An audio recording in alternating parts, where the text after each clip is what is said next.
ये मेरे बचपन की बात है कि एक बार हमारे घर में मेरे दादे का एक मुसलमान मेहमान उससे मिलने के लिए आया। मेरे दादे ने मुझे पास बुलाया और कहा कि जाओ दादी से जाके कहो कि एक गैर अहमदी मिलने के लिए आया है, एक मुसलमान मेहमान मिलने के लिए आया है। उसे कहो कि शरबत बनाए और मुझे करीब करके मेरे कान में कहने लगा, उसे कहना कि शरबत के अंदर वो चीज भी शामिल करे। जब मैं दादी के पास पहुंचा, जाके दादे का पैगाम बतलाया, मेरी दादी ने एक गिलास के अंदर शेजान का शरबत डाला, शरबत हल किया। जब शरबत बन गया, उसने मुझसे छुपाने की कोशिश करते हुए मुंह साइड पे करके शरबत के गिलास के अंदर थूक दिया। मुझे धचका सा लगा।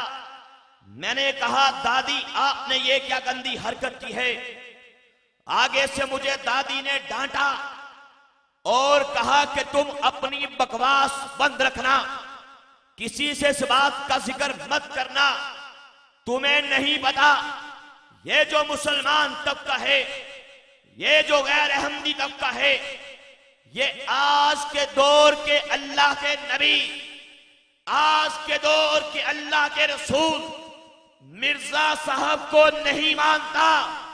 इसलिए इनसे नफरत का, इनसे गुस्से का, इनसे गम का इजहार इस तरीके से करते हैं कि इनके खानों के अंदर, इनके पानियों के अंदर, इनके शरबतों के अंदर पेशाब भी डालते हैं, गंदगी भी डालते हैं, थूक भी डालते हैं।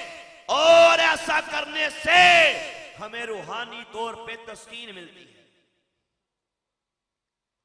अस्तगफिरुल्लाह नऊज़ुबिल्लाह।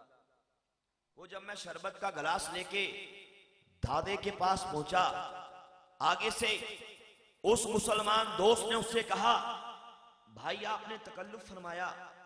दादे ने आगे से ये बात कही कि भाई तकल्लुफ किस बात का, आप मेरे प्यारे भाई हो, गर्मी में तशरीफ लाए हो, ये ठंडा और मीठा शरबत आपके लिए है।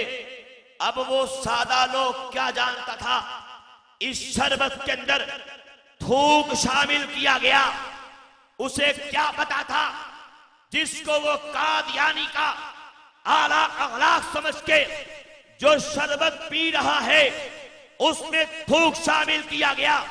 सामीन मोहतरम, ये है कादियानियत की हकीकत।